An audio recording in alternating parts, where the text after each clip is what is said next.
Mark సువార్త 7వ అధ్యాయము 14వ వచనం నుండి 23వ వచనం వరకు. Mark chapter 7 versus 14 through 23. అప్పుడు ఆయన జనసమూహమును మరలా తన యొద్దకు పిలిచి, మీరందరూ నా మాట విని గ్రహించుడి.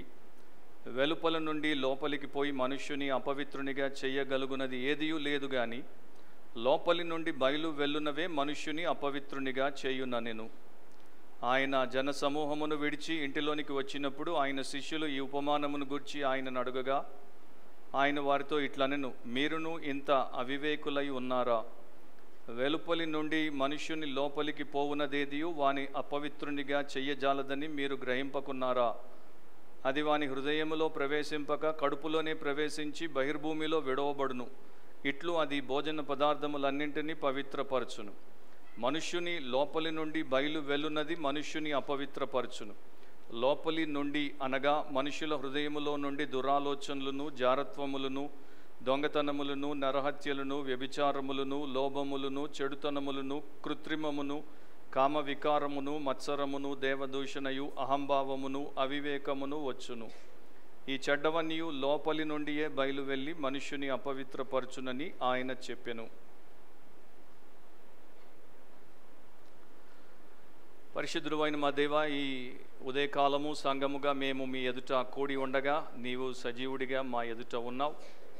ఇప్పుడు నీ సత్యమును, మీ వాక్యమును మీ ఆత్మ ద్వారా మాలో ప్రతి ఒక్కరికి బోధించండి. మేము నిజమైన పవిత్రతను, దేవుడు ఆమోదించి అంగీకరించే పవిత్రతను కలిగిన వారముగా బ్రతుకుటకు సహాయము చేయమని, రక్షణ లేని వారిని రక్షించి రక్షింపబడిన ప్రతి ఒక్కరిని రూపాంతరపరచమని యేసు ప్రభు శ్రేష్ఠ నామమును అడిగి ప్రార్థిస్తున్నాం తండ్రి, ఆమెన్. కూర్చోండి.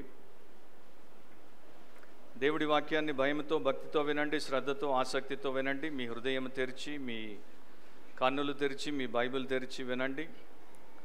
సో మార్కు సువార్త 7వ అధ్యాయం 14 నుండి 23వ వచనం వరకు మన అంశము యేసు నిజమైన అపవిత్రతను బయలుపరిచెను. యేసు నిజమైన అపవిత్రతను బయలుపరిచెను. Jesus reveals true defilement. Jesus reveals true defilement. ఇది 33వ భాగము, పార్ట్ 33. సో మనం ఈ యొక్క మార్క్ సువార్తలో వచనం వెంబడి వచనాన్ని ధ్యానించుకుంటూ పోతున్నప్పుడు, యేసుక్రీస్తు ప్రభు ఈ లోకంలో ఉన్నప్పుడు ఆయన మరి తన శిష్యులకి, జన సమూహాలకి, ఆయన యొక్క విమర్శకులు, వ్యతిరేకులైనటువంటి పరిసయ్యులు, శాస్త్రులకి అనేక రకాలైనటువంటి సంభాషణలు జరిపినప్పుడు వారందరికీ కూడా దైవికమైనటువంటి సత్యమును బోధిస్తూ వచ్చాడు. వారు అనుకున్నటువంటి విషయములు, వారికి ఉన్నటువంటి అభిప్రాయాలు, వారికి ఉన్నటువంటి అపోహలు, వారికి ఉన్నటువంటి లోక సంబంధమైనటువంటి అంశములు ఏవైతే ఉన్నాయో వాటన్నింటినీ కూడా దేవుడి యొక్క వాక్యము ద్వారా సరిచేశాడు. సో లోకంలో ఉన్నటువంటి వారికి దేవుడు తెలియదు, దేవుడి వాక్యము తెలియదు, వారు అసత్యమందున్నారు, వారికి సత్యం అవసరం కనుక యేసు నిజముగా సత్యమై ఉన్నాడు. ప్రత్యక్షంగా ఆయన వచ్చినప్పుడు వాక్యము, సత్యము అనేది ఆయన వారికి బోధించాడు. సో గతంలో మనం చూసాం, విమర్శకులను ఆయన నోళ్ళు మూయించాడు. ఇప్పుడు వారి యొక్క బోధను సరిచేస్తున్నాడు. వారు ఏమన్నారంటే, చేతులు కడుక్కోకుండా భోజనాన్ని చేస్తే, చేతులు కడుక్కోకుండా రొట్టెను తింటే అది అపవిత్రత అన్నారు. కాదు అని ప్రభు నేర్పించాడు. ఇప్పుడు దాంట్లో ఇంకా కొంత ముందుకు తీసుకెళ్తున్నాడు. ఒక మనిషిని నిజముగా అపవిత్రపరిచేటువంటి అంశం ఏంటి, అది ఎక్కడుంది, ఏ రకముగా అది ప్రతి మనిషిని కూడా అపవిత్రపరుస్తుంది అనేటువంటి బోధ మనుషులకి అవసరం కనుక దాన్ని ఆయన ఇక్కడ ఈ భాగంలో బోధిస్తాడు. సో దాన్ని మనం 3 పాయింట్స్లో చూస్తాము. ఒకవేళ మీరు సబ్ పాయింట్స్ రాసుకునేటువంటి వారైతే రాసుకోండి. మొదటిది the communication about defilement. The communication about defilement 14 నుండి 16వ వచనం వరకు. అప్పుడు ఆయన జనసమూహమును మరలా తన యొద్దకు పిలిచి, మీరందరూ నా మాట విని గ్రహించుడి. వెలుపలి నుండి లోపలికి పోయి మనుష్యుని అపవిత్రునిగా చేయగలుగునది ఏదియూ లేదు గాని, లోపలి నుండి బయలు వెళ్ళునవే మనుష్యుని అపవిత్రునిగా చేయుననెను. సో అపవిత్రతకు సంబంధించినటువంటి సమాచారమును ఆయన ఇచ్చాడు. మొదట జనసమూహమును ఉద్దేశించి ఆయన మాట్లాడాడు.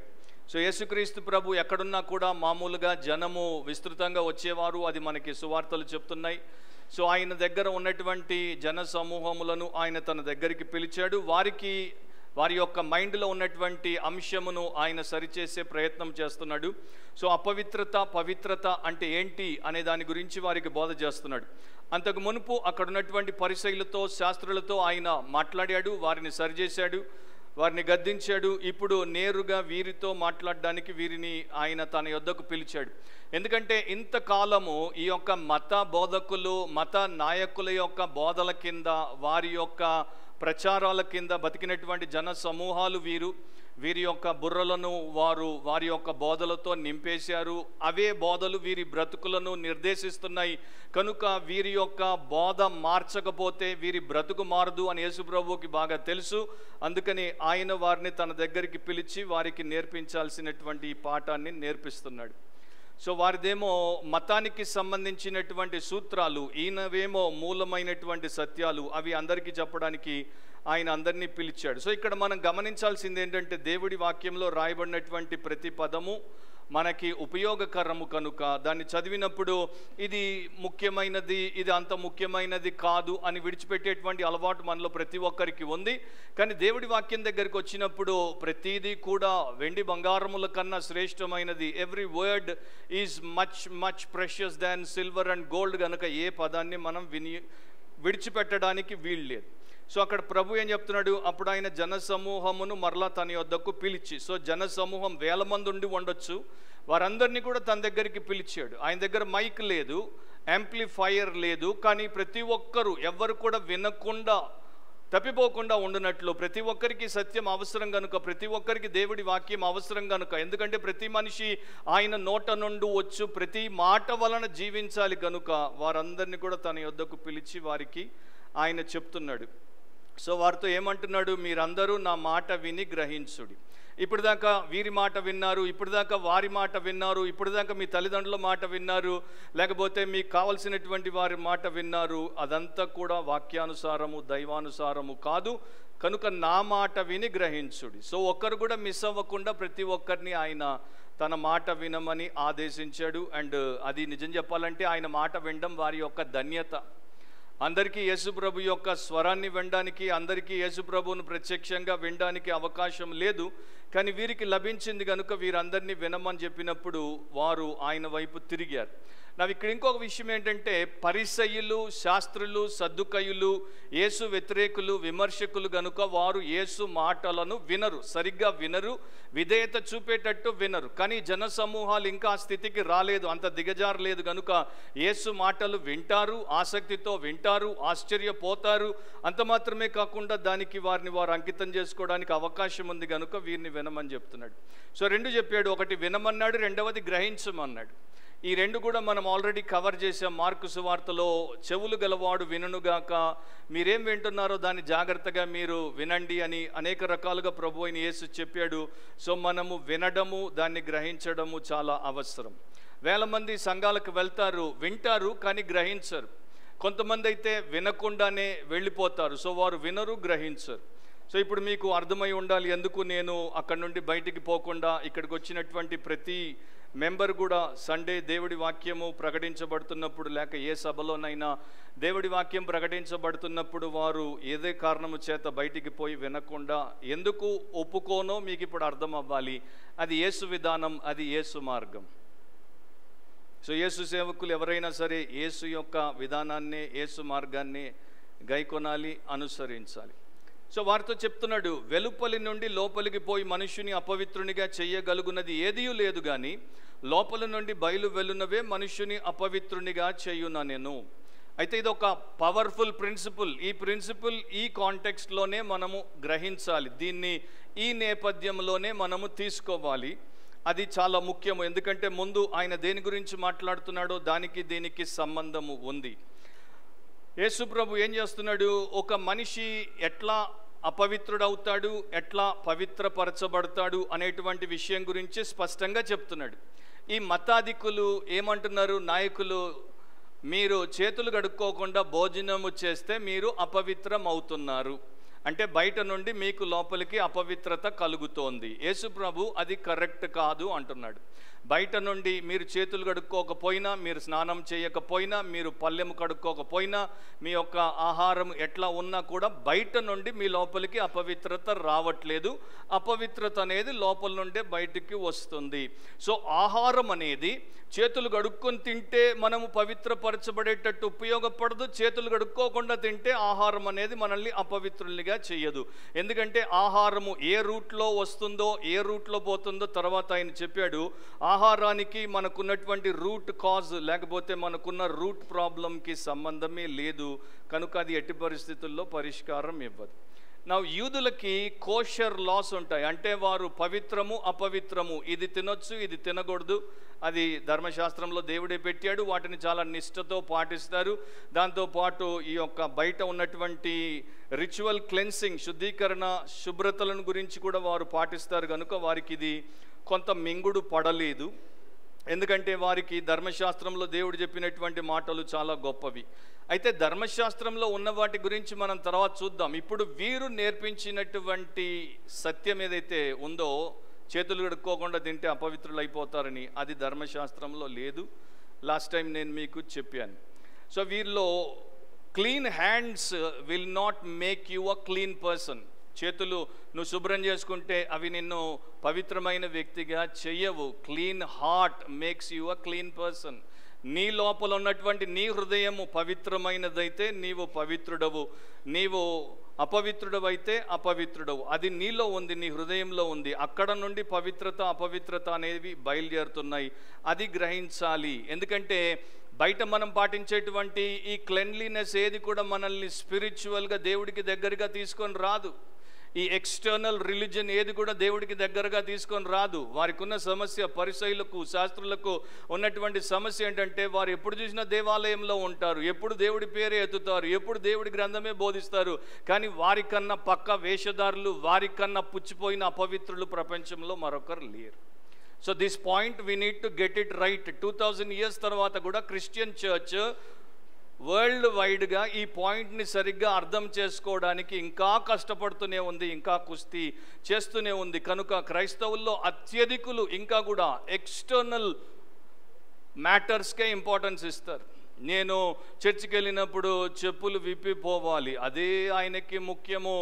నేను నా హృదయమును దేవుడికి వ్యతిరేకంగా తిరుగుబాటు చేసేటువంటిదిగా పెట్టుకోకూడదు అన్నది ఆయనకి ముఖ్యం కాదు. సో వారికి ఇదే అన్నమాట. లండన్లో నేను ఒకసారి వాకింగ్ చెప్తుంటే ఒక పెద్ద ఆయన ఇండియనే వేరే వాళ్ళతో పాటు ఉన్నాడు. అయిపోయిన తర్వాత అంటున్నాడు, మీరు ఒక గంట సేపు అక్కడ వాకింగ్ చెప్తే మీ ఎదుటే ఒక ఆయన కాలు మీద కాలు వేసుకొని కూర్చున్నాడు, మీరు ఏమీ అనలేదు. సో ఆయన నా మెసేజ్ వినలేదు. రైచియస్నెస్ అండ్ గుడ్నెస్, నీతి మంచి రెండు కూడా మనము చేసేటువంటి బాహ్యపరమైనటువంటి కార్యకలాపాల ద్వారా మనకి లభించవు. మన హృదయము సరిచేయబడి, మన హృదయము దేవుడితో సంధి చేయబడి, యేసు శిలువ రక్తంలో కడుగబడి పవిత్రపరచబడినప్పుడు అప్పుడు మనకి నీతి ఆపాదించబడుతుంది. అప్పుడు మన హృదయము మంచితనాన్ని ఉత్పన్నము చేయడానికి దేవుడి యొక్క కృపను పొందుకుంటుంది. ఇది మనము గుర్తుపెట్టుకోవడం చాలా అవసరం. సెకండ్ పాయింట్ ఏంటంటే the clarification about defilement. The clarification about defilement 17వ వచనం నుండి 19వ వచనం వరకు అపవిత్రతను గూర్చినటువంటి స్పష్టీకరణను యేసుప్రభు ఇప్పుడు ఇస్తారు. ఆయన జనసమూహమును విడిచి ఇంటిలోనికి వచ్చినప్పుడు ఆయన శిష్యులు ఈ ఉపమానమును గూర్చి ఆయన అడుగగా ఆయన వారితో ఇట్లనెను, మీరును ఇంత అవివేకులై ఉన్నారా? వెలుపల నుండి మనుషుని లోపలికి పోవునదేదియు వానిని అపవిత్రునిగా చెయ్యజాలదని మీరు గ్రహింపకున్నారా? అది వాని హృదయములో ప్రవేశింపక కడుపులోనే ప్రవేశించి బహిర్భూమిలో విడవబడును. ఇట్లు అది భోజన పదార్థములన్నింటినీ పవిత్రపరచును. సో యేసు జన సమూహాలను విడిచిపెట్టాడు, ఇంట్లోనికి వచ్చాడు. ఆ తర్వాత ఆయన యొక్క శిష్యులు ఆయనతో పాటు ఇంట్లోనికి వచ్చారు. వారికి ఆయన చేసిన బోధ అర్థం కాలేదు. సో వారు ఆయన్ని మరొకసారి వివరణ అడిగారు. అయితే వారు దాన్ని ఒక ఉపమానముగా ఎంచారు. కనుకనే ఈ ఉపమానమును గూర్చి ఆయన అడుగగా అని 17వ వచనంలో రాయబడింది. సో దానికి యేసుప్రభు యొక్క స్పందన ఏంటి? మీరును ఇంత అవివేకులై ఉన్నారా? ఆయన శిష్యులను అంటున్నాడు. ఆయన ఏరు కోరి ప్రార్థన చేసిన తర్వాత ఎంపిక చేసుకున్నటువంటి శిష్యులు, పరిశుద్ధులు, నీతిమంతులు, అపోస్తలు, దేవుడి సేవకులు, దేవుడి కొరకు సమస్తమును విడిచిపెట్టి వచ్చినటువంటి సాక్ష్యం ఉన్న వారిని ఆయన ఏమంటున్నాడు? మీరును ఎంత అవివేకులై ఉన్నారా?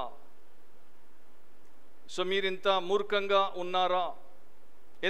ఎందుకట్లా అన్నాడు? మీరును అన్నప్పుడు ఎంఫసిస్ ఉంది, దాంట్లో నొక్కి చెప్తున్నాడు. మీరు, వాళ్ళంటే అవివేకులు, పరిసయ్యులు, శాస్త్రులు, సద్దుకయ్యులు, మత ఛాందస్సులు అవివేకులు, ఈ ప్రజలు, జన సమూహాలు అవివేకులు, వీరెవరికి దేవుడి వాక్యం లేదు. మీరు నాతో ఉన్నారు, నన్ను చూస్తున్నారు, నన్ను వింటున్నారు, తెలుసుకుంటున్నారు, ఇప్పటికి ఇన్ని ఉపమానాలు చెప్పాను, మీరు కూడా ఇంకా అవివేకులేనా? సో రెగ్యులర్గా సండే ఆఫ్టర్ సండే 52 సండేస్ కాకపోయినా ఒక 40-50 సండేస్ వచ్చినా కూడా ఇక్కడ దేవుడి వాక్యం వినేటువంటి ఒక సో కాల్డ్ విశ్వాసి, ఒక సో కాల్డ్ క్రైస్తవుడు బయట సమాజంలో అట్లాంటి ఆధిక్యత అవకాశం లేకుండా బతికేటువంటి వాడికన్నా ఎక్కువ వివేకమును కలిగి ఉండకపోతే యేసు ఎందుకు నేనే అంటాను, మీరును ఇంకను అవివేకులై ఉన్నారా? నన్ను అనమంటే క్రిస్టియన్ పాపులేషన్లో చాలామంది ఇంకా అవివేకులే.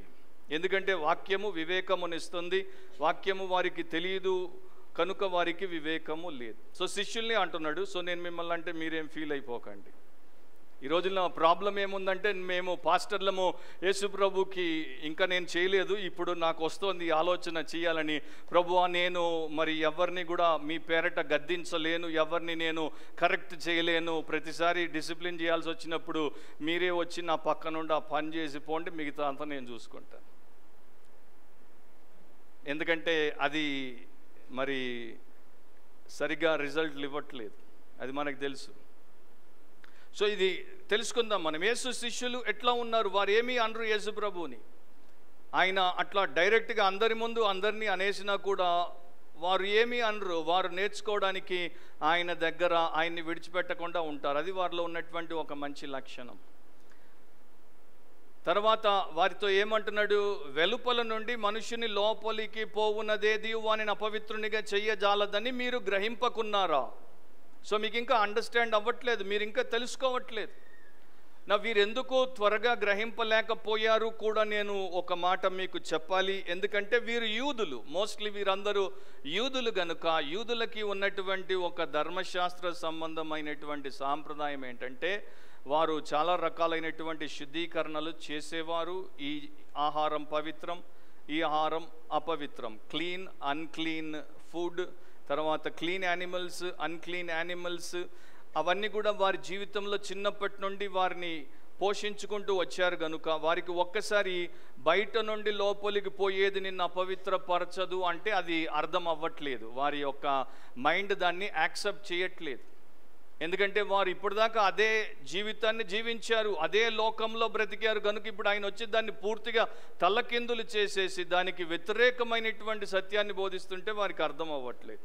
నేను మీకు ఒక బిబ్లికల్ ఎగ్జాంపుల్ ఇస్తాను. ఎంతకాలం వరకు అర్థం అవ్వకుండా ఉండొచ్చో కూడా దాన్ని బట్టి మీరు తెలుసుకోవచ్చు. మరి ఈ యొక్క శిష్యుల్లో ప్రథమంగా మనకి పేతురు కనబడతాడు. సో ఈ మాటలు పేతురు విన్నాడు. పెంతెకోస్తు అయిన తర్వాత కొంతకాలం గడిచిపోయినప్పుడు అపోస్తలుల కార్యములు 10వ అధ్యాయంలో ఒకసారి మీరు తిప్పండి. ఇప్పటికీ పేతురు గారు సీనియారిటీ ఉన్నటువంటి అపోస్తలు అండ్ ఇప్పటికీ ఆయన మరి గొప్పగా సేవ చేయబడుతున్నటువంటి లేకపోతే సేవలో వాడబడుతున్నటువంటి దైవ సేవకుడు. యేసు ప్రభు అంత స్పష్టమైనటువంటి బోధ చేసినా కూడా దాన్ని ఆయన ఇంకా గ్రహించకుండా ఏం చేస్తున్నాడు? అపోస్తలుల కార్యములు 10వ అధ్యాయంలో 10వ వచనం నుండి చదువుతున్నాను, 16వ వచనం వరకు గమనించండి. అతడు మిక్కిలి ఆకలి గొని భోజనము చెయ్యగోరెను. ఇంటివారు సిద్ధము చేయుచుండగా అతడు పరవశుడై ఆకాశము తెరవబడుటయు 4 చెంగులు పట్టి దింపబడిన పెద్ద దుప్పటి వంటి ఒక విధమైన పాత్ర భూమి మీదకి దిగి వచ్చుటయు చూచెను. అందులో భూమి అందుండు సకల విధములైన చతుష్పాద జంతువులను, ప్రాకు పురుగులను, ఆకాశ పక్షులను ఉండెను. అప్పుడు పేతురు, నీవు లేచి చంపుకొని తినుమని ఒక శబ్దం అతనికి వినబడెను. అయితే పేతురు, గమనించండి, అది వద్దు ప్రభువా, నిషిద్ధమైనది అపవిత్రమైనది ఏదైనాను నేనెన్నడూను తినలేదని చెప్పగా. పేతురు body Christian, mind Jew. Peter's body Christian, mind Jew. మీది కూడా చాలాసార్లు body Christian because baptism or church membership, mind pagan అయి ఉంటే జాగ్రత్త. సో శరీరం ఏమో క్రైస్తవులది, మనస్సు ఏమో అన్యులది, అట్లా ఉండడం మంచిది కాదు. సో అదే ఇక్కడ చెప్తున్నాడు, దేవుడికి చెప్తున్నాడు, వద్దు ప్రభు, నిషిద్ధమైనది అపవిత్రమైనది ఏదైనాను నేను ఎన్నడూ తినలేదని చెప్పగా, దేవుడు పవిత్రము చేసిన వాటిని నీవు నిషిద్ధమైన వాటిగా ఎంచవద్దని మరలా రెండవ మారు ఆ శబ్దము అతనికి వినబడెను. ఈలాగు ముమ్మారు జరిగెను, వెంటనే ఆ పాత్ర ఆకాశమునకెత్తబడెను. సో అక్కడ చెప్తున్నాడు, దేవుడు పవిత్రము చేసిన తర్వాత వాటిని నిషిద్ధము అపవిత్రము అని నీవు అనడానికి వీల్లేదు. సో పీటర్కి ఇంతకాలం అయిన తర్వాత కూడా అండర్స్టాండ్ అవ్వలేదు. అట్లాగే చాలామందికి వారి యొక్క మైండ్ సెట్, వారి యొక్క సైకి ఎట్లా ఉంటుందంటే, వారు రక్షించబడతారు, వారు దేవుడి సంబంధులు అంటారు, కానీ దేవుడి వాక్యం వారికి బోధిస్తున్నటువంటి సత్యాలు సంగతులు వారు చిన్నప్పటి నుండి పెంపకంలో నేర్చుకున్నవి, వారి యొక్క చుట్టూ ఉన్నటువంటి ఇతరుల ద్వారా వారు నేర్చుకున్నవి, వారంతట వారు పెట్టుకున్నవి వారు విడిచిపెట్టరు. అట్లా ఉన్నప్పుడు మనం ఇంకా అవివేకులముగానే ఉంటాము, దేవుడి విషయాలు గ్రహించకుండా నష్టపోతాము.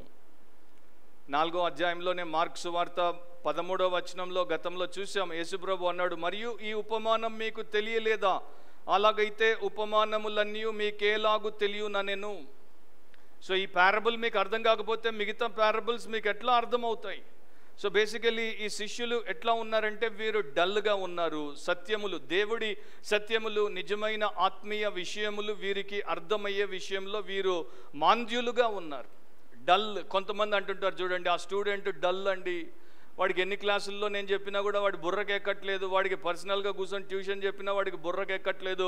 ఈ పిల్లోడు చూడండి మెరిట్ స్టూడెంట్, వీడు అట్లా నా మాట పూర్తి కాకముందే వీడు పట్టేస్తాడు. సో డల్ అనేవారు క్లాసెస్లో లేకపోతే స్కూల్స్లో కాలేజెస్లో మాత్రమే కాదు, ఎక్కువ మంది డల్ స్టూడెంట్లు చర్చిలో ఉంటారు, బోధ చేసేటప్పుడు ఉంటారు. అండ్ యేసు శిష్యులే డల్గా ఉన్నారు. డల్గా ఉండడానికి ఒక కారణం ఏంటంటే ఇంట్రెస్ట్ లేకపోవడం. మీరు ఎప్పుడైనా మీకు ఇష్టం ఉన్నటువంటి సినిమానో లేకపోతే రీల్నో లేకపోతే ఇంకొక దాన్నో చూస్తున్నప్పుడు ఎప్పుడైనా డల్గా ఉన్నారా? నిద్ర లేసి గుడ్ల గూబలాగా చూస్తారు దాన్ని, ఏమీ మిస్ అవ్వకుండా. ఇంట్రెస్ట్ అంటారు దాన్ని. సో మనం ఎందుకు దేవుడి విషయాల్లో డల్గా ఉంటాం? దేవుడి విషయాల్లో డల్గా ఉంటే ఆత్మీయంగా డల్ అయిపోవడానికి ఎక్కువ టైం పట్టదు. మనకి భూ సంబంధమైనటువంటి ఎర్త్లీ మ్యాటర్స్ మీద తెగ ఇంట్రెస్ట్, కానీ హెవెన్లీ మ్యాటర్స్ మీద బొత్తిగా మనకి ఇంట్రెస్ట్ ఉండదు. మనము ఇక్కడ తక్కువ టైం గడుపుతాము, అక్కడ ఫర్ ఎవర్ గడుపుతాము. సో మనము penny wise pound foolish people లాగా ఉండకూడదు. సో యేసు ప్రభు వారికి చక్కని స్పష్టీకరణ ఇప్పుడు ఇస్తాడు. 19వ వచనాన్ని మనం గమనిస్తే ఆయన ఏమన్నాడు? ఆహారం మీరు తిన్నప్పుడు అది వాని హృదయములో ప్రవేశింపక కడుపులోనే ప్రవేశించి బహిర్భూమిలో విడవబడును. సో ఆహారం అనేది మనిషి తిన్నప్పుడు అది నోట్లో నుండి కడుపులోనికి వెళ్తోంది, కడుపులో నుండి తర్వాత బహిర్భూమిలోనికి వెళ్తోంది. ఓల్డ్ ఇంగ్లీష్ ప్రకారం లాట్రిన్ అంటారు. ఒకప్పుడు మనందరం కూడా ఊర్లలో లాట్రిన్ అనేవారం, సిటీల్లో లాట్రిన్ అనేవారం. ఇప్పుడు దాన్ని కూడా సొఫిస్టికేట్ చేసాం. లాట్రిన్ అనే పదం పోయింది, తర్వాత బాత్రూమ్ అన్నాము, తర్వాత బాత్రూమ్ పోయింది, తర్వాత వాష్రూమ్ అన్నాము, తర్వాత వాష్రూమ్ పోయింది, ఇప్పుడు రెస్ట్ రూమ్ వచ్చింది, దాని తర్వాత ఇంకేమొస్తుందో, సింపుల్గా లాట్రిన్. సో మరుగుదొడ్డి. సో యేసుప్రభు ఏం చెప్తున్నాడు? ఆహారము చేతిలో తీసుకున్నావు, నోట్లో పెట్టావు, తిన్నావు, నమిలావు, కడుపులోకి వచ్చింది, కడుపులో నుండి అది మరుగుదొడ్డిలోనికి వెళ్ళిపోయింది. అది నీ హృదయాన్ని ముట్టలేదు, అది నీ ఆత్మను ముట్టలేదు, అది నీ వ్యక్తిత్వాన్ని తాకలేదు, అది నీ స్వభావాన్ని ఏ రకంగా కూడా మార్చట్లేదు. అది ఇట్లా వస్తుంది అట్లా పోతోంది, దానికి నీ జీవితానికి సంబంధమే లేదు. నీ జీవితాన్ని తాకేదేంటి, నీ జీవితాన్ని మార్చేదేంటి, నీ స్వభావాన్ని కలుషితం చేసేదేంటి, అదేంటో ఇప్పుడు చెప్తాను అని ఆయన వారికి చెప్తున్నాడు. So food comes into the plate, goes into the stomach and then into the toilet, not affecting our spiritual side. మన ఆత్మీయ వైపును అది తాకట్లేదు. కాకపోతే మన లోపల ఉన్నటువంటి హృదయంలో నుండి ఏమొస్తున్నాయి? ఆలోచనలు వస్తున్నాయి, కోరికలు వస్తున్నాయి, ఉద్దేశాలు వస్తున్నాయి, రకరకాలైనటువంటి మరి క్రియలు వస్తున్నాయి. అక్కడ అపవిత్రత ఉంటే ఇవన్నీ అపవిత్రం, అక్కడ పవిత్రత ఉంటే ఇవన్నీ పవిత్రం. సో ఒక మనుష్యుడు దేని గురించి జాగ్రత్త పడాలి? నా ఉద్దేశాలు పవిత్రంగా ఉన్నాయా, నా చూపులు పవిత్రంగా ఉన్నాయా, మాటలు పవిత్రంగా ఉన్నాయా, కోరికలు పవిత్రంగా ఉన్నాయా, క్రియలు పవిత్రంగా ఉన్నాయా, నా వ్యక్తిత్వం పవిత్రంగా ఉందా? రోజుకి నువ్వు ఒక్కసారి స్నానం చేసినా 2 సార్లు స్నానం చేసినా నో ఇష్యూ. కానీ రోజు నీ హృదయము దేవుడి యొక్క వాక్యము యేసు యొక్క రక్తంలో కడగబడకపోతే మాత్రం అది నీకు ఇతరులకు పెద్ద ఇష్యూ. మనందరికీ తెలుసు, మనము ఒక మట్టి నీరుని తీసుకుని వచ్చి ఒక జార్లో పోసి పెట్టామనుకోండి, ఫస్ట్ అంతా నీళ్లు పోసినప్పుడు ఆ యొక్క మట్టి లేకపోతే దానిలో ఉన్నటువంటి మురికి అంతా కింద నుండి పైదాకా మనకి కనబడుతూనే ఉంటుంది. మీరు అట్లా 1 గంట వదిలేశారనుకోండి, అదంతా మట్టి మురికి అంతా కిందికి పేరుకుపోతుంది. 3 గంటల తర్వాత చూస్తే ఇంకా ఉన్నదంతా పోతుంది, ఇక నీళ్ళంతా చాలా చక్కగా కనపడతాయి. కానీ మట్టి ఎక్కడుంది? కింద ఉంది, బేస్లో ఉంది. సో మన హృదయం కూడా మనం ఏమనుకుంటామంటే, నేను ఇది చేయట్లేదు అది చేయట్లేదు కనుక నేను చాలా మంచోడిని, మర్యాదస్తుడిని, పవిత్రుడిని. కాదు, కింద ఉంది అంతా. ఇప్పుడు ఈ బాటిల్ని ఇట్లా తిప్పండి, కొంచెం కదిలించండి, ఏమవుతుంది? కింద నుండి అంతా మళ్ళీ కింద నుండి పై దాకా వస్తుంది. సో మనకు అవకాశం లేక మనం పెద్ద పాపులం అవ్వట్లేదు. కానీ మనకు కూడా అవకాశం వస్తే, మనకు కూడా ప్రేరేపణ వస్తే మనం కూడా అట్లాంటి పాపాలు చేసేటువంటి వారం. బేసికలీ దేవుడు ఏమంటున్నాడంటే, ఇంపార్షియల్గా హృదయము, మనిషి యొక్క హృదయము, ప్రతి మనిషిలో ఉన్న హృదయము చెడ్డది. సో దాంట్లో ఉన్నటువంటి లక్షణం ఏంటంటే, దాంట్లో పాపిష్టి కోరికలు ఉన్నాయి, లోక సంబంధమైన దురాశలు ఉన్నాయి, ప్రతి విధమైనటువంటి చెడుతనం ఉంది. కనుక ఆ యొక్క మట్టిలో ఉన్నటువంటి దాంట్లో ఏ మంచి ఉండదు. సో ఒక భక్తుడు దాని గురించి ఏమంటాడు, ఎంతోమంది వారి హృదయం బాగా ఉందని మోసపోతారు, కానీ వారికి తెలియదు వారి యొక్క ఇచ్చలు కోరికలు కింద బేస్లో ఉన్నాయని, అవన్నీ కూడా పైకి వస్తాయని. వారు అవకాశం వచ్చినప్పుడు ఇవన్నీ కూడా తప్పులు ఏవైతే ఇక్కడ యేసు చెప్పాడో వాటిని చేయగలరు. సో ఆయన ఇచ్చిన 3 ఎగ్జాంపుల్స్ ఏంటంటే, ఒకడు చాలా సాత్వికంగా ఉంటాడు, వాడి జోలికి పోనంత వరకు సాత్వికంగా ఉంటాడు, గొర్రె పిల్లల్లాగా ఉంటాడు. ఒక్కసారి వాడి జోలికి పోయి చూడండి, సింహం అవుతాడు, ఎలుగు బంట అవుతాడు. ఎందుకంటే అప్పుడు అది బయటకు వచ్చిందనమాట, ఆ యొక్క ఉద్రేకం, ఆ క్రోధం. ఇంకొక వ్యక్తికి చిలిపి స్నేహితులు లేనంత వరకు వీడు చాలా మర్యాదస్తుడిగా ఉంటాడు. వాడికి ఒక 4 చిలిపి చిల్లర స్నేహితుల్ని కలపండి, వాడిలో ఉన్న చిల్లరతనం బయటకు వచ్చేస్తుంది.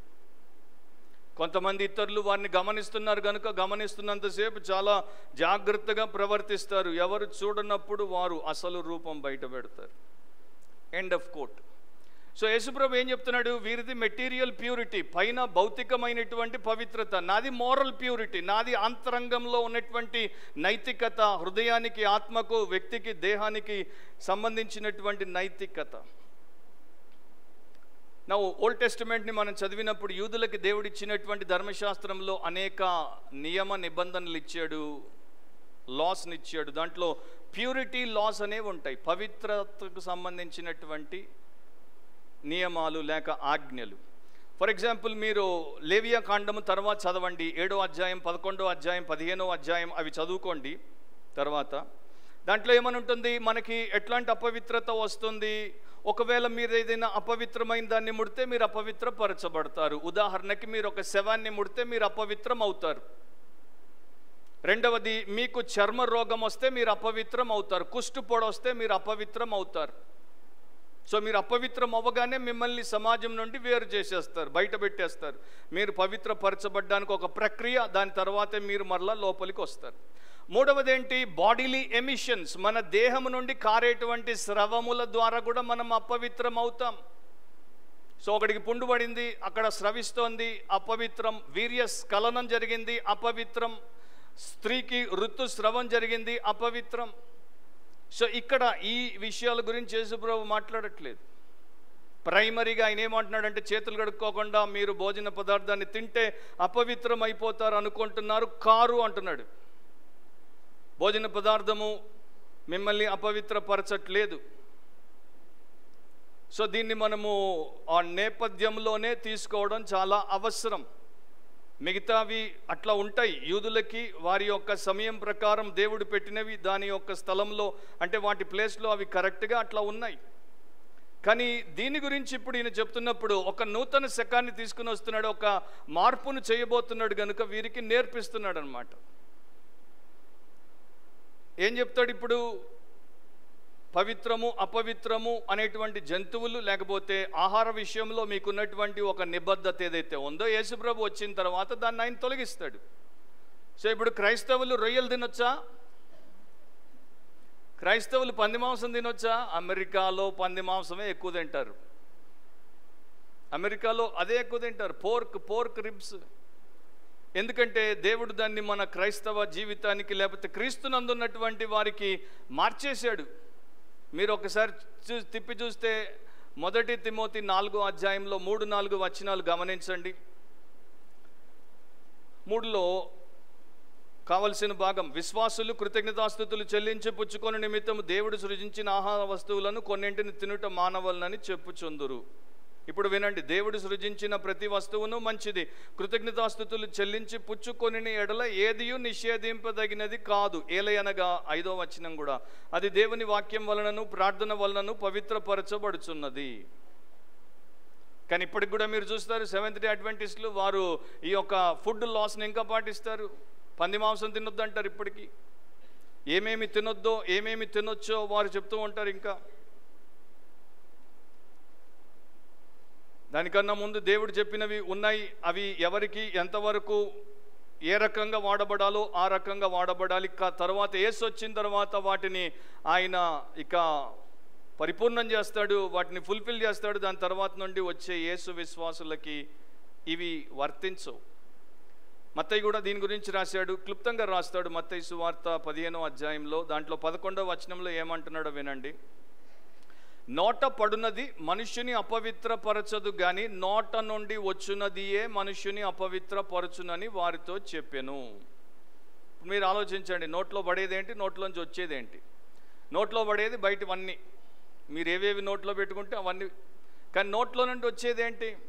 అది మన వ్యక్తిగతం, మన సంబంధితం. కొంతమంది క్రిస్టియన్స్ లేకపోతే కొంతమంది బైబిల్ ఇంటర్ప్రిటర్స్ కూడా దేవుడు పాత నిబంధనలో అపవిత్రం పవిత్రం తినొచ్చు తినొద్దు అన్నాడు, కానీ ఇక్కడ యేసు ప్రభు దాన్ని కాంట్రాడిక్ట్ చేస్తున్నాడు, దానికి విరుద్ధంగా బోధిస్తున్నాడు. తినొచ్చు అంటున్నాడు. దేవుడు అక్కడొకటి ఇక్కడొకటి ఎట్లా చెప్తున్నాడు? ఫుడ్ లాస్ గురించి లేకపోతే ప్యూరిటీ కోడ్ గురించి ఎందుకు ఇట్లా దేవుడు మాట మారుస్తున్నాడు? బైబిల్ మనకు చెప్పేది ఏంటంటే దేవుడు సర్వదా ఏకమై ఉన్నాడు, ఒకే రకంగా ఉంటాడు. ఆయన చపల చిత్తుడు కాడు, ఆయనకి మూడ్ స్వింగ్స్ ఉండవు, తరచూ మనసు మార్చుకోడు. ఆయన మనలాగా మోజుకు అనుగుణంగా ప్రతిదీ చెయ్యడు. ఆయన సంపూర్ణుడు, పరిశుద్ధుడు. ఆయన ఉద్దేశాలు గొప్పవి. ఆయన ఉద్దేశాలు మనకు అర్థమవుతే మనకి సమస్య ఉండదు. సో అక్కడ దేవుడి యొక్క పరిశుద్ధత అంటే ఏంటో తెలియచేయడానికి ప్యూరిటీ కోడ్ పెట్టాడు. కానీ ఇప్పుడు దేవుని పరిశుద్ధుడు, దేవుని కుమారుడు, దేవాది దేవుడైన యేసుక్రీస్తు వచ్చిన తర్వాత ఇదిగో ఇట్లా నేను ఉన్నాను, మీరు అట్లా ఉండమన్నప్పుడు ఈ ప్యూరిటీ కోడ్ ఎందుకు మనకి? ఇంకా యేసు జీవితాన్ని మనం పంచుకోబోతున్నప్పుడు, యేసు పరిశుద్ధతలో మనం పాలిభాగస్తులం అవుతున్నప్పుడు మనకి ఈ యొక్క బాహ్యపరమైనటువంటి ప్యూరిటీ కోడ్తో ఏం పని? సో నువ్వు చర్చికి వచ్చినప్పుడు చెప్పులు ఇప్పితే, చెప్పులు వేసుకుంటే, but at the same time కొంతమంది అట్లా పెట్టుకుంటే నాకేం ఇబ్బంది లేదు, నేను అక్కడికి పోయినప్పుడు చెప్పులు జోళ్ళు ఎప్పుడు జోళ్ళు వేసుకుంటాను కనుక ఇప్పేసి బోధ చేసి వచ్చేస్తాను. లేకపోతే మళ్ళీ ఆయన చెప్పినట్టు లండన్ ఆయన నేను బూట్ వేసుకొని బోధ చేస్తుంటే ఆ మనిషి నా బోధ వింటూ నా బూటే చూస్తుంటాడు. సో దేవుడు ప్రవక్తల ద్వారా దీన్ని దిద్దుబాటు కూడా చేయించాడు. ఉదాహరణకి ఆమోసు గ్రంథం 5వ అధ్యాయం 21 నుండి 27వ వచనం వరకు, ఆమోస్ 5:21-27, ఆమోసు 5:21 నుండి 27 వరకు గ్రహించండి. దేవుడు ఏమంటున్నాడు, ఏమి కోరుకుంటున్నాడు, ఏమి కోరుకోవట్లేదు, ప్రధానమైనది ఏంటి దేవుడి దృష్టిలో వినండి. మీ పండుగ దినములను నేను అసహించుకొనుచున్నాను, వాటిని నీచముగా ఎంచుచున్నాను. మీ వ్రత దినములలో కలుగు వాసనను నేను ఆగ్రానింపనొల్లను. నాకు దహన బలులను నైవేద్యములను మీరు అర్పించినను నేను వాటిని అంగీకరింపను. సమాధాన బలులుగా మీరు అర్పించు క్రొవ్విన పశువులను నేను చూడను. మీ పాటల ధ్వని నా యొద్ద నుండి తొలగనీయుడి. మీ స్వర మండలముల నాదం వినుటకు నాకు మనస్సు లేదు. సో ఇవన్నీ పండుగ దినాలు దేవుడే పెట్టాడు, వ్రత దినాలు దేవుడే పెట్టాడు, దహన బలులు దేవుడే పెట్టాడు, నైవేద్యాలు దేవుడే పెట్టాడు, సమాధాన బలులు దేవుడే పెట్టాడు. కానీ ఇప్పుడు అవి అసహించుకుంటున్నాడు, ఎందుకంటే వారు సరైన రీతిలో అవి చేయట్లేదు. వారిలో లోపం ఏంటో ఇప్పుడు నెక్స్ట్ వర్స్లో చెప్తాడు. నీళ్లు పారినట్లుగా న్యాయము జరగనీయుడి, గొప్ప ప్రవాహం వలె నీతిని ప్రవహింపనీయుడి. సో వీరు ఇవన్నీ చేస్తున్నారు, న్యాయము లేదు, ఇవన్నీ చేస్తున్నారు, నీతి లేదు. ఆ రెండు లేకుండా ఇవన్నీ చేస్తే అవి నాకు అసహ్యం. ఆ రెండిటితో ఇవి చేస్తే అవి నాకు అంగీకారం. ఇశ్రాయేలీయులారా, అరణ్యమందు 40 సంవత్సరములు మీరు బలులను నైవేద్యములను నాకు అర్పించితిరా? మీరు మీ దేవత అయిన మోలేకు గుడారమును, మీరు పెట్టుకొనిన విగ్రహముల పీఠమును మీరు మోసుకొని వచ్చితిరి కదా. కాబట్టి నేను దమస్కు పట్టణము అవతలికి మిమ్మను చెరగొని పోవుదును అని యెహోవా సెలవిచ్చుచున్నాడు. ఆయన పేరు సైన్యములకు అధిపతియగు దేవుడు. అట్లాగే హోషేయ గ్రంథం 6:6లో, హోషేయ 6:6లో, హోషేయ 6:6లో హోషేయ ద్వారా చెప్పాడు, నేను బలిని కోరను కానీ కనికరమునే కోరుచున్నాను. దహన బలుల కంటే దేవుని గూర్చిన జ్ఞానము నాకు ఇష్టమైనది. సో దహన బలుల కంటే దేవుని గూర్చిన జ్ఞానము నాకు ఇష్టమైనది. సో నిజం చెప్పాలంటే నువ్వు వచ్చి ఎవ్రీ సండే వేసే ఆఫరింగ్ కన్నా దేవుడు ఆయన నీకు ఇచ్చే ఆఫరింగ్ని నీవు రిసీవ్ చేసుకుంటున్నావా రైట్ వేలో, దాన్ని ఆయన వాక్యాన్ని, సత్యాన్ని, చిత్తాన్ని నీవు అంగీకరించి బ్రతుకుతున్నావనేది చూస్తాడు. ఎందుకంటే ఇది ఏదైతే ఆయన దగ్గర నుండి వస్తుందో ఇది నీ జీవితంలోనికి పోతే ఆఫరింగ్ అనేది నీకు ఒక గ్లాడ్ గివింగ్ లాగా ఉంటుంది, ఒక గ్రడ్జ్ గివింగ్ లాగా ఉండదు. సో దేవుడు ఎప్పుడు కూడా సిమ్టమ్స్ని ఆయన ట్రీట్ చేయడు, ఆయన ఎప్పుడు కూడా సోర్స్ని ట్రీట్ చేస్తాడు. సమస్యకి పైన కనబడేటువంటి రోగ లక్షణాలను ట్రీట్ చేయడు ఆయన, సమస్యకు మూలం ఏంటో అక్కడికి పోతాడు, దాన్ని తీసేస్తాడు. సో దేవుడి చిత్తం ఏంటి అంటే వీరికి, ఈ పాత ప్రజలకి, యూదులకి ప్యూరిటీ కోడ్, ఈ యొక్క clean unclean laws sign post లాగా పెట్టాడు. ఇప్పుడు నేను హైదరాబాద్ నుండి కొత్త ఊరికి పోతున్నాను, ఏదో ఇప్పుడు దాకా పోని ఊరికి పోతున్నాను. ఏం చేస్తాను, రోడ్డు మీద సైన్ పోస్టులు చూసుకుంటూ పోతాను. మైల్ రాయి ఉంటుంది, ఇట్లా ఇట్లా, దాని తర్వాత డైరెక్షన్ వస్తుంది, సైన్ పోస్ట్ ఈ వైపు పోవాలని, దాన్ని నేను పోతాను. పోయిన తర్వాత ఆ ఊరు చేరిన తర్వాత ఇక నాకు సైన్ పోస్ట్తో పని ఉందా? సో ఈ పాత నిబంధనలో ఉన్నటువంటివన్నీ కూడా జీసస్ దాకా సైన్ పోస్టులు అన్నమాట. ఇక జీసస్ వచ్చిన తర్వాత మనకి వాటితో పని ఉందా?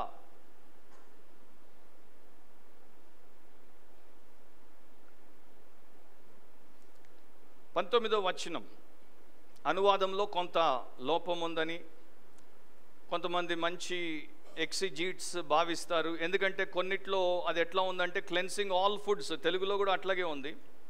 యేసుప్రభు అక్కడ ఏం చెప్తున్నట్టు రాయబడింది, భోజన పదార్థములన్నీ ఇట్లు అది భోజన పదార్థములన్నింటినీ పవిత్రపరచును. అది మీరు ప్లెయిన్ రీడింగ్ చేస్తే, అంటే మామూలుగా అట్లా చదివేస్తే మీకేమనిపిస్తుంది, అది ఏంటో, అది భోజన పదార్థములన్నింటినీ అట్లా పవిత్రం చేస్తుంది. భోజన పదార్థములను ఏమి పవిత్రపరచట్లేదు. యాక్చువల్గా బెటర్ గ్రీక్ మ్యానుస్క్రిప్ట్ ప్రకారం జీసస్ ఏమంటున్నాడంటే ఆల్ ఫుడ్స్ ఆర్ క్లీన్, అన్ని ఆహార పదార్థాలు, భోజన పదార్థాలు పవిత్రములే. సో వాటికి పవిత్రత అపవిత్రత అన్నది లేదు. అసలైనటువంటి విషయము ఎక్కడుందో మీకు నేను చెప్తాను. ఈ పరిశైలికి మీకు జ్ఞాపకం ఉండొచ్చు, వీరికి ఒక లక్షణం ఉంది. గిన్నె పైన, మత్తయి సువార్తలో ఉంటుంది చూడండి, గిన్నె పైన ఏం చేస్తారు చెప్పండి? మాథెవ్ 23లో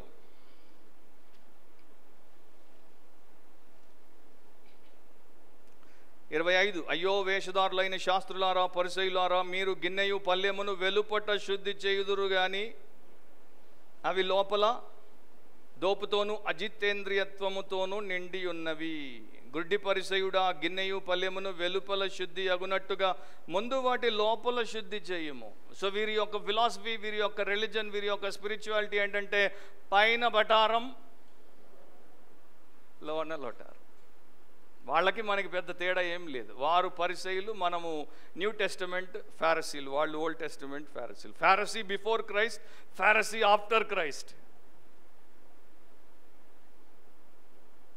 అండ్ ఫారసీస్ ఆర్ హిపోక్రిట్స్, వేషధారులు.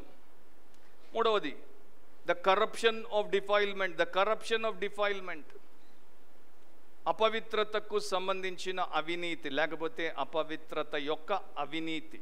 20 నుండి 23 వరకు బ్రీఫ్గా అక్కడ ఉన్న వాటిని నేను ఎక్కువ ఎక్స్ప్లెయిన్ చేయను, మోస్ట్లీ మనకు తెలిసినవే, సందేశాల్లో వినేవే. మనుషుని లోపల నుండి బయలు వెలునది మనుషుని అపవిత్రపరచును. లోపల నుండి అనగా మనుషుల హృదయముల నుండి దురాలోచనలు, ఇక లిస్టుని ఆయన చెప్పాడు, వాటిని మనం చూసుకుంటూ పోదాం.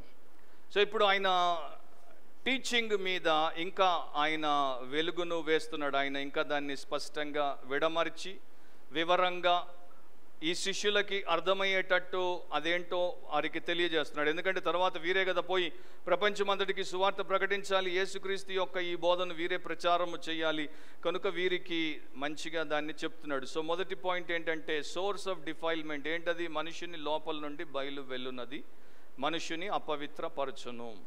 సో ఈ యొక్క అపవిత్రత, కలుషితాలు, లేకపోతే కలంకాలు, మైల, ఇవన్నీ కూడా మనిషి లోపల నుండి బయటకు వస్తున్నాయి.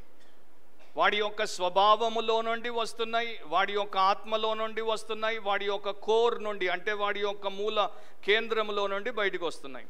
పాపము బయట ప్రారంభం అవ్వదు, పాపము లోపల ప్రారంభం అవుతుంది. కానీ మనుషులు ఏం చేస్తారు? మనము మన చుట్టూ ఉన్నటువంటి ఎన్వైరన్మెంట్ని, పర్యావరణాన్ని మనము బ్లేమ్ చేస్తాం, నిందిస్తాం. లేకపోతే మన తల్లిదండ్రుల పెంపకాన్ని మనము నిందిస్తాం, లేకపోతే మన యొక్క బంధువర్గాలను నిందిస్తాం, లేకపోతే మన చుట్టూ ఉన్నటువంటి మన స్నేహితులు, మన పియర్ ప్రెషర్ని మనము నిందిస్తాం, లేకపోతే సొసైటీని అంటాం. నీ హృదయం సరిగ్గా ఉంటే, నీవు పవిత్రుడిగా ఉంటే అది నిన్నేమి చేయలేదు. కానీ మనం అట్లా కాదు, మనము వాటి మీద వీటి మీద వేసేస్తాం. అది మనకు ఆదాము గుణం అన్నమాట. నువ్వు ఇచ్చిన ఈ స్త్రీయే సర్పమును అందినమంటే. సో మనం ఎప్పుడితే చిన్నప్పటి నుండి ఇట్లా అంటే మనకు పెద్దలు చెప్పారు, ఈ మూడు నీ వైపు ఉన్నాయని. సో లోపల నుండి మనలో ఉన్నటువంటి అవినీతి అది బయటకు వస్తుంది. ఇప్పుడు మీలో మండే పదార్థం లేదనుకోండి, వీటిని ఇప్పుడు దాకా నేను చెప్పిన వాటిని మనం బ్లేమ్ చేయకూడదు. వీటిని మండే పదార్థం మనలో లేకపోతే అవి చిచ్చు పెట్టే ప్రయత్నం చేస్తే మనకి చిచ్చు ఉండదు. మీ హృదయం నీరు అనుకోండి, ఇది ఫైర్, అది వచ్చి మీ నీటి లాంటి హృదయాన్ని చిచ్చు పెట్టకపోతే అది మండదు. కానీ మీ హృదయమే పెట్రోల్ అనుకోండి, ఇది వచ్చి అట్లా దగ్గరికి రావడం అంతే. మీరు మామూలుగా కూడా బౌమ్ అని మొత్తం ఏరియానే పేల్చి పడేసి అంత పెగిలిపోతారు. సో లోపం ఎక్కడుందంటే ఇక్కడుంది. సో అదే ప్రభు చెప్తున్నాడు చాలా సింపుల్గా. మొదటి నుండి ఆదికాండం నుండి చెప్పుకొని వచ్చింది దేవుడు అదే. లోపల నుండి అనగా మనుషుల హృదయములో నుండి దురాలోచనలను.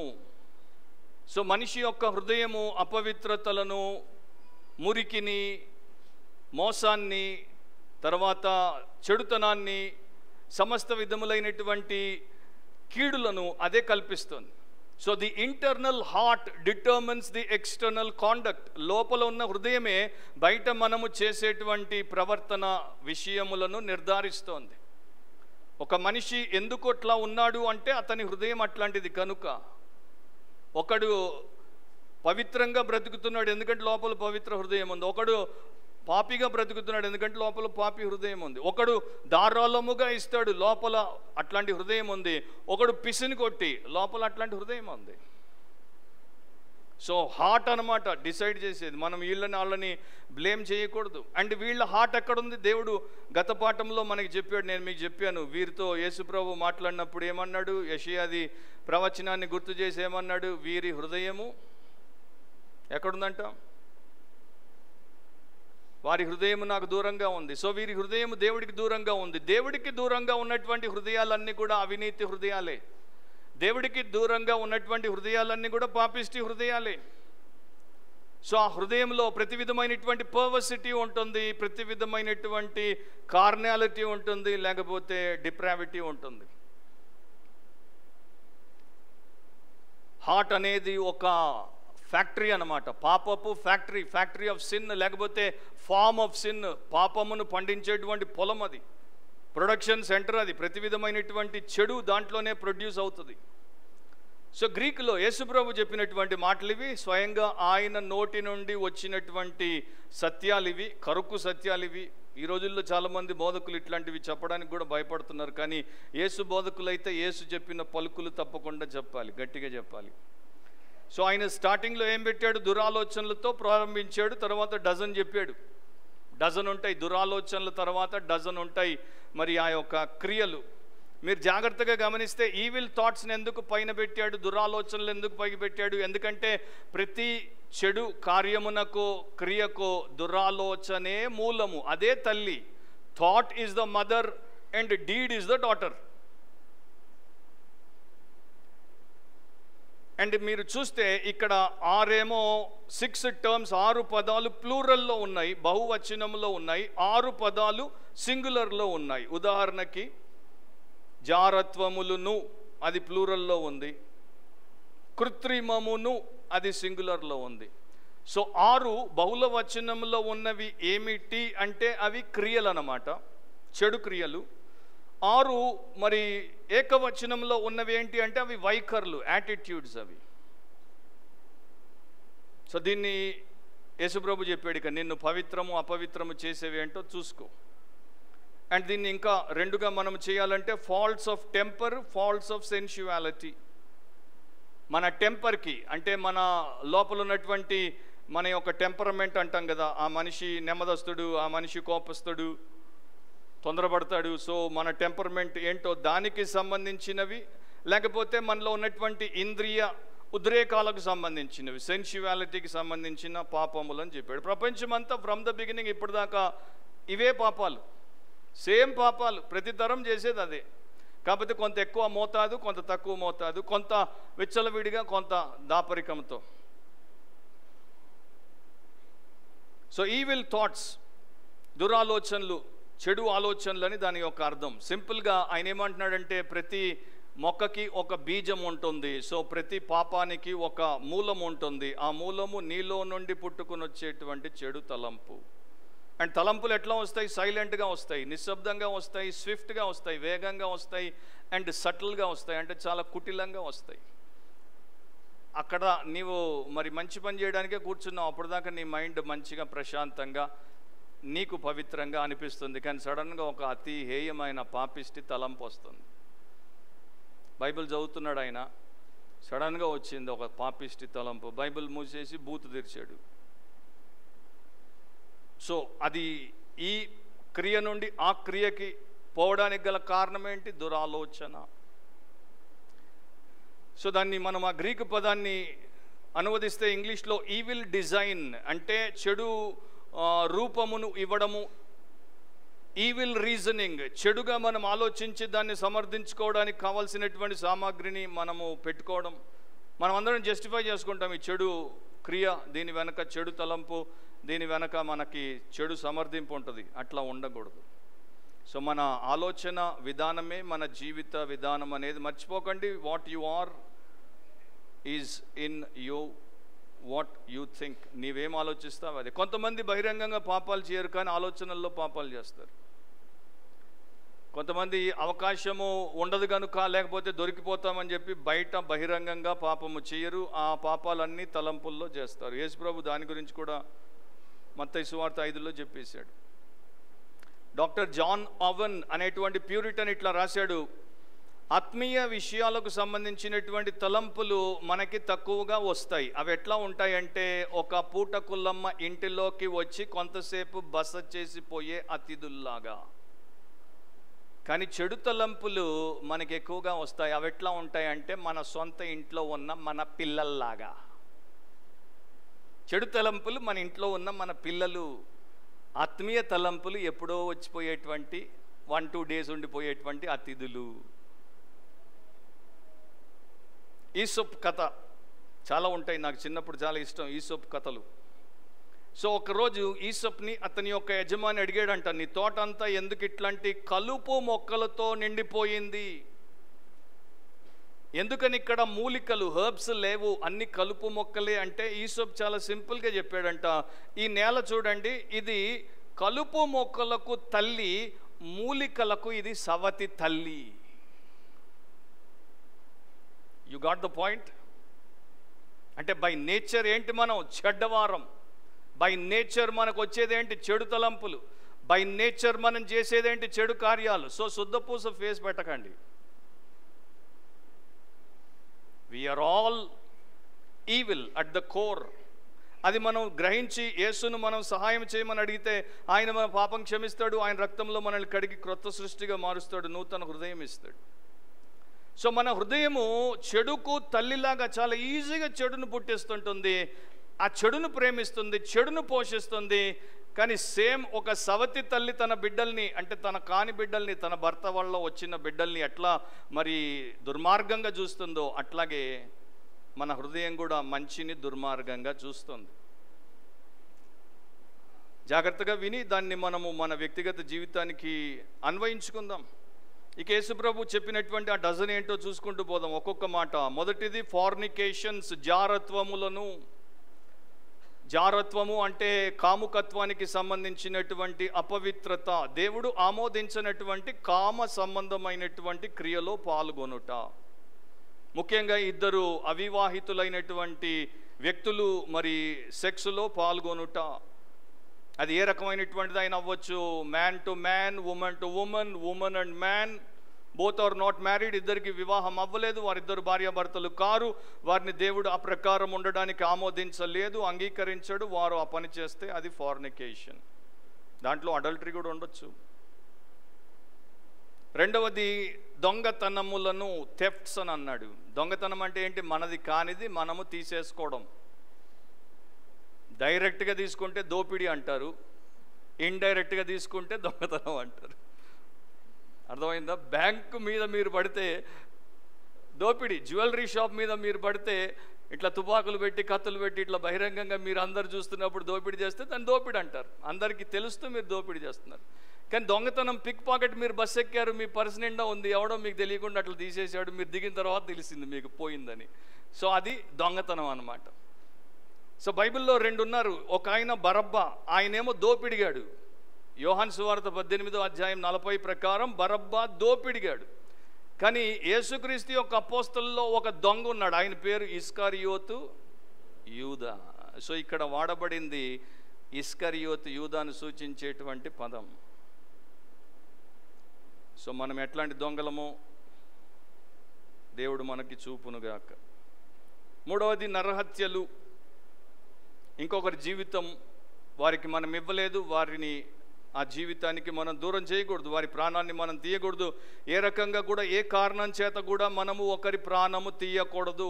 చాలామంది వెంటనే అనుకుంటారు, నేను హంతకుణ్ణి కాదు, నేను ఎప్పుడు మర్డర్ చేయలేదు. క్రిస్టియానిటీలో ఎంతోమంది అబార్షన్ చేయించుకునేటువంటి వారు ఎక్సెప్షనల్ ఒక్క రీజన్కి తప్ప. ఆ రీజన్ ఏంటో ఇప్పుడు నేను చెప్పను, అంత పెద్ద టైం లేదు. వేరే ఏ కారణము చేతైనా అబార్షన్ చేసుకుంటే హత్య చేస్తున్నారు, నరహత్య చేస్తున్నారు. Abortion is simply murder, murdering an innocent helpless child. ఇక అట్లా యేసుప్రభు దీన్ని స్టాండర్డ్ పెంచాడు. ఒకడు హృదయంలో ఎవరినైనా ద్వేషిస్తే అది కూడా హత్య అన్నాడు. వ్యభిచారము అడల్టరీ అంటే ఒక వివాహ బంధములో భార్యాభర్తలు ఇద్దరు జత చేయబడిన తర్వాత భర్త భార్యకు అన్యాయము చేసి మరో స్త్రీతో సంబంధం పెట్టుకున్నా, లేకపోతే భార్య అదే పాపం చేసినా అది వ్యభిచారం అంటారు. అండ్ దేవుడు దీనికి చాలా వ్యతిరేకి. ఎందుకంటే వీరిద్దరూ ఆయన ఎదుట నిబంధన చేశారు, నిబంధనకి నమ్మక ద్రోహులైపోయారు. అది అట్లా ఎవరు చేయకూడదు. నెక్స్ట్ది లోభములను, కవటస్ డీడ్స్. లోభత్వము అంటే దురాశ, విపరీతమైనటువంటి ఆశ కలిగి ఉండుట, పేరాశ అని అంటారు కదా. గ్రీక్ ఫిలాసఫర్ ప్లాటో దాని గురించి ఇట్లా అన్నాడు. ఏమన్నాడంటే, ఒక మనిషి సీవ్ వంటి వాడు, లేకపోతే వాడిలో ఉన్న దురాశ సీవ్ వంటిది, అంటే జల్లెడ వంటిది. దాంట్లో వాడు ఎంత పోసినా కింద కారిపోతుంటుంది, అది పట్టి వంచలేదు. సో మన ఆశ కూడా అంతే, దురాశ కూడా అంతే. మనకి చూసిన దాంతో తృప్తి ఉండదు, తిన్న దాంతో తృప్తి ఉండదు, కట్టుకున్న దాంతో తృప్తి ఉండదు, కొన్న దాంతో తృప్తి ఉండదు, పెట్టుకున్న దాంతో తృప్తి ఉండదు, దేంతో తృప్తి ఉండదు. దురాశ. అండ్ ఈ దురాశ పరులు ఏం చేస్తారంటే దేవుని యందు కాకుండా వస్తువుల యందు సంతోషాన్ని వెతుక్కుంటారు. నెక్స్ట్ ఇన్ ద లైన్ చెడుతనములు. గ్రీక్ న్యూ టెస్టిమెంట్లో రెండు పదాలు వాడబడ్డాయి ప్రాముఖ్యంగా చెడుకి. ఒకటి కాకోస్, ఇంకొకటి పోనేరాస్. సో ఇక్కడ వాడబడింది పోనేరాస్, అంటే మరీ దుష్టత్వం అన్నమాట, భయంకరమైన చెడు. ఇదే బిరుదు సాతానుకు కూడా ఇవ్వబడింది. సాతానును కూడా పోనేరాస్ అంటారు, అంటే సాతాను ఎంత చెడ్డవాడు అంత చెడ్డవారిగా ఉండుట. ఇక మనకి ప్లూరల్ అయిపోయినాయి, ఇప్పుడు సింగులర్గా వస్తాయి. కృత్రిమమును, డిసీట్ అంటే మోసం,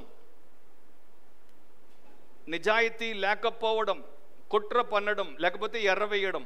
సో వీళ్ళు కృత్రిమంగా మోసగాళ్ళుగా ఉండి వారు నానా రకాలుగా మనుషులను బోల్తా కొట్టిస్తారు. సో అట్లాంటి వారు ప్రతి సమయం ప్రతి చోట ఉంటారు. తర్వాత నెక్స్ట్ ఈజ్ కామ వికారము.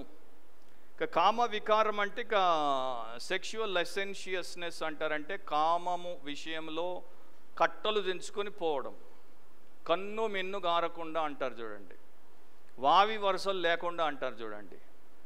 భాష అనేది దౌర్జన్యంగా దిగజారిపోతుంది, ఆ పోకడ కూడా అట్లాగే అయిపోతుంది. అండ్ అది ఈ రోజున లోకంలో ఎంత దారుణంగా ఉందో నేను మీకు చెప్పాల్సిన అవసరం లేదు.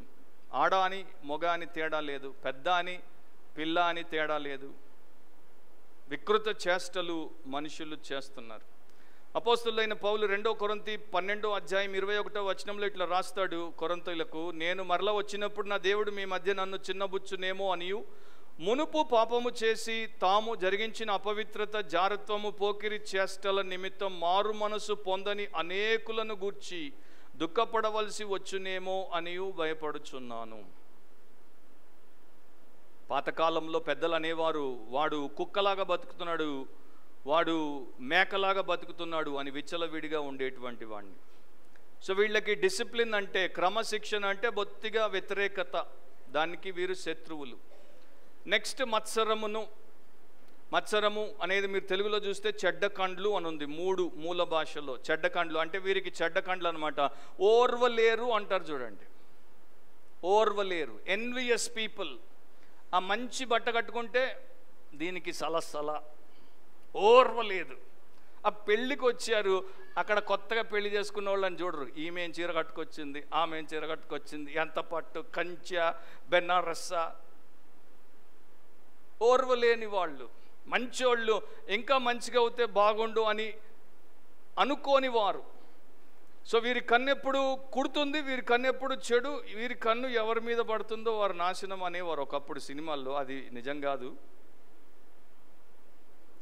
సో వీళ్ళకి అట్లా ఇతరులు బాగుపడితే, ఇతరులు పైకొస్తే, ఇతరులు దీవించబడితే, ఇతరులకు మేలు కలిగితే, ఇతరులను అందరూ మెచ్చుకుంటే వీళ్ళు ఓర్వలేరు.